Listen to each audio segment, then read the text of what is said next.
सद्गुरु श्री कृष्ण परमात्मने नमः। कृष्णाय वासुदेवाय हरिये परमात्मने प्रणतक्लेशनाशाय गोविंदाय नमो नमः।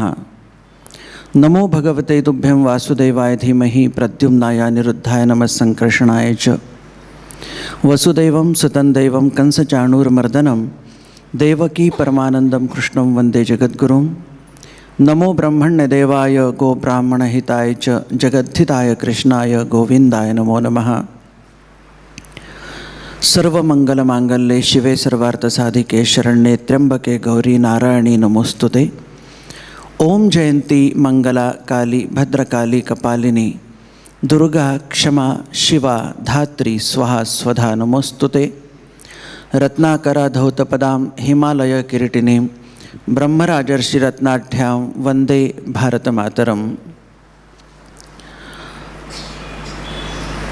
आज के इस प्रबोधन बैठक के उपलक्ष्य में इस मातृपीठ पर विराजमान राष्ट्रीय स्वयंसेवक संघ के परम पूजनीय सरसंघ चालक माननीय मोहन जी भागवत, विश्व मांगल्य सभा की अध्यक्षा माननीय रेखा देवी खंडेलवाल, सौभाग्यवती सभाचार्या और मेरे सम्मुख बैठे सभी कार्यकर्तागण,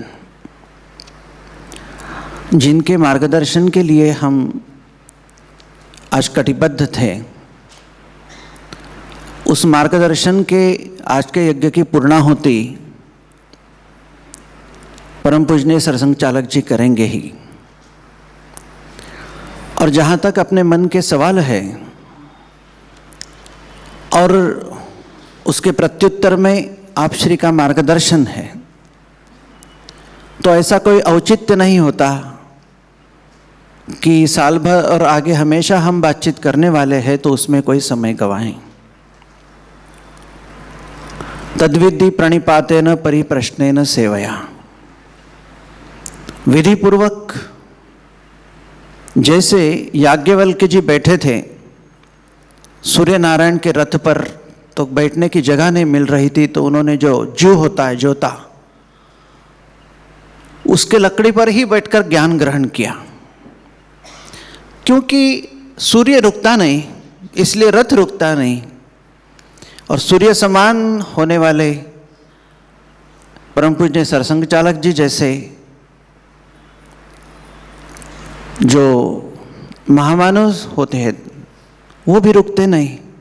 इसलिए हमें भी वहाँ से कुछ ग्रहण करना है तो याज्ञवल्क्य जी से ऐसा रहना पड़ेगा, उनके साथ या तो दौड़ना पड़ेगा या तो मौका ढूंढना पड़ेगा। लेकिन उदार मनस्क होकर आप श्री ने बहुत समय आज दिया है विश्व मांगल्य सभा को।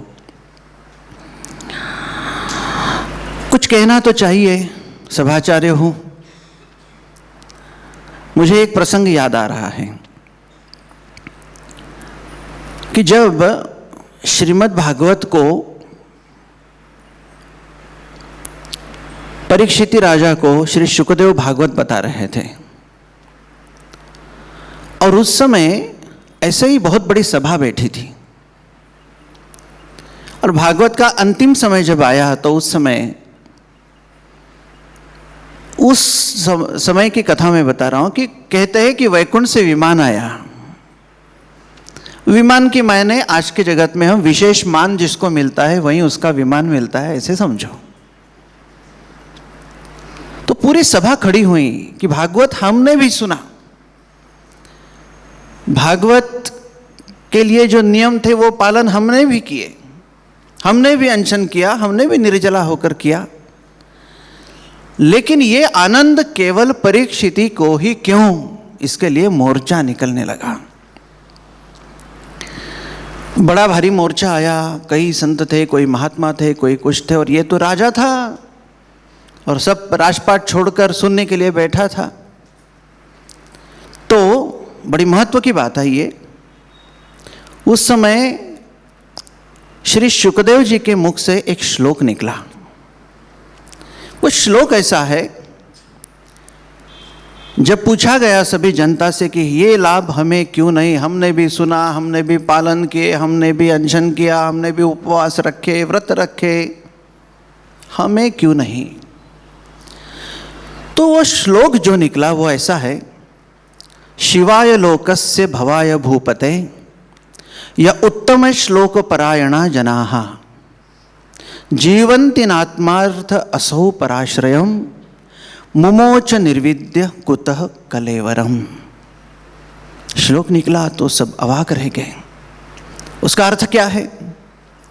श्री शुकदेव सभी जनता को, सभी को बता रहे थे कि मुझे मंजूर है कि आपने भी सुना, आपने भी व्रत का पालन किया, आपने भी उपवास रखे, लेकिन आनंद और लाभ केवल परीक्षित को हुई क्यों? उसका उत्तर ऐसा है, वो शिवाय लोकस्य भवाय भूपते है। अपने मोक्ष की इच्छा के स्वार्थ से ही वो कथा सुनने बैठा था, लेकिन उसके मन में एक विचार आया जो हर कार्यकर्ता के मन में आना चाहिए।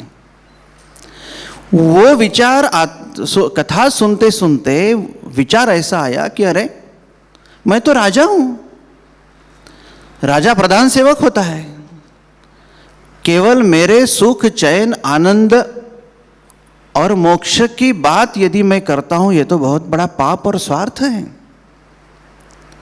तो चलो मैं एक काम कर देता हूं कि इस कथा से मिलने वाला पुण्य अंश जो है, पुण्य है, जो भी कुछ है वो सब मैं प्रजा के लिए न्योछावर कर देता हूं।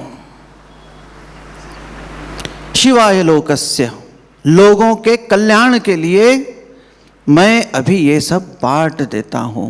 निस्पृहता, निरपेक्ष मुनि शांतम, निर्वैर समिदर्शनम, ये जो गुण बताए गए हैं। जीवन्ति नात्मार्थम असौ पराश्रयम, मैं कौन राजा होता हूं? प्रजा ही तो मुझे सब देती है, वो मानती है करके मैं कुछ कर सकता हूं। देश हमें देता है सब कुछ, हम भी तो कुछ देना सीखे। ये भाव उसके मन में आया। शिवाय लोकस्य भवाय भूपते या उत्तम श्लोक परायणा जना, इस कारण उत्तम श्लोक जिसे कहते हैं कि जिसका उदाहरण युगों युगों तक दिया जाता है, उन्हें उत्तम श्लोक कहते हैं। जीवन्ति आत्मार्थम असौ पराश्रयम, मैं सबके अंकित हूं, मुझे तो मेरा देश खिलाता है, सृष्टि खिलाती है, प्रजा खिलाती है। असौ पराश्रयम, मैं सबके आश्रय पर ही रहना चाहता हूं। मुमोच निर्विद्य कुतः कलेवरम, चाहे ये व्रत धारण करते करते मेरा मृत्यु कौन क्यों न हो जाए। पूजनीय मोहन जी के मुखारविंद से हमने जो प्रश्न के उत्तर सुने, जब पूर्णकालिकों की अंतिम व्यवस्था का विषय निकला, तो जो आप श्री ने कहा वही इस श्लोक में विराजमान है। उन्होंने वही कहा है जो श्री शुकदेव ने परीक्षित को कहा, और इस कारण हम बड़े भाग्यवान हैं कि विश्वमांगल्य सभा के काम से हमें कुछ स्वार्थ, लोभ, सुख, चैन ये तो नहीं मिलने वाला, लेकिन देना ही देना है, समय देना है, त्याग करना है। घर गृहस्थी वो संभालते संभालते कितने कष्ट सहन करने हैं, फिर भी हम काम करेंगे क्योंकि हमारे आनंद का वो विषय है। इसलिए सुख से परे एक परमानंद के प्राप्ति के लिए भगवान मनुष्य से कल्याणकारी कार्य कर लेता है। और इस कारण मैंने कल भी बौद्धिक में कहा था कि सुख की परिभाषा जगत कल्याण के किसी कार्य में, ईश्वरी कार्य में नहीं होती, क्योंकि सुख का कोई अंत नहीं। सुख देह के इर्द गिर्द घूमता है और आनंद ध्येय के इर्द गिर्द घूमता है। सुख को विरुद्धार्थी शब्द है, जो सुख की आशा करेगा उसको निश्चित दुख कभी ना कभी मिलेगा, लेकिन किसी भी भाषा में आनंद को विरुद्धार्थी शब्द नहीं। आनंद के आगे परमानंद ही है। उस परमानंद का अनुभव वही करता है जो स्वयं का सुख, चैन, आनंद सभी के देव कार्य के, देश कार्य के, धर्म कार्य के प्रति अपना सब कुछ निछावर करता है। उसी की प्रेरणा देने के लिए ईश्वर निर्मित कार्य निर्माण होते हैं, चलते रहते हैं। और उस कार्य को, माने विश्व मांगल्य सभा के इस ईश्वरीय कार्य को परमबोध करने के लिए, प्रबोध करने के लिए, आशीर्वाद देने के लिए परम पूज्य सरसंघ चालक जी आज आए हैं। तो इस कारण उनके आशीर्वाद सहित भगवान जो भी अभी नए जिम्मेदारी से कार्य करने निकले हैं या पूर्णकालिक निकले हैं, और विश्व मांगल्य सभा के हर कार्यकर्ता को ऐसे आशीर्वाद की प्राप्ति जो आज यहाँ है नहीं, उस अंतिम गांव के कार्यकर्ता तक वो आशीर्वाद हमें पहुँचाना है। इसलिए भोजन, भजन और भ्रमण की त्रिसूत्री कि हमें खा पी कर चलना है, कुछ ग्रहण करना है, जो समाज में बांटना है वो ज्ञान रहे, वो विचार रहे, सद्भाव रहे या सदाचार रहे। भजन भी करना है क्योंकि हित की बात ही भजन में आती है, और निरंतर प्रवास करना है, भ्रमण करना है, और ऐसे करने वालों से ही राष्ट्रोद्धार आज तक होते आया है। ऐसे राष्ट्रोद्धार की, संस्कृति परंपरा के जीर्णोद्धार की अभिलाषा भगवान के चरणों में कह करके मेरे वाणी को विराम देता हूँ। भारत माता की जय।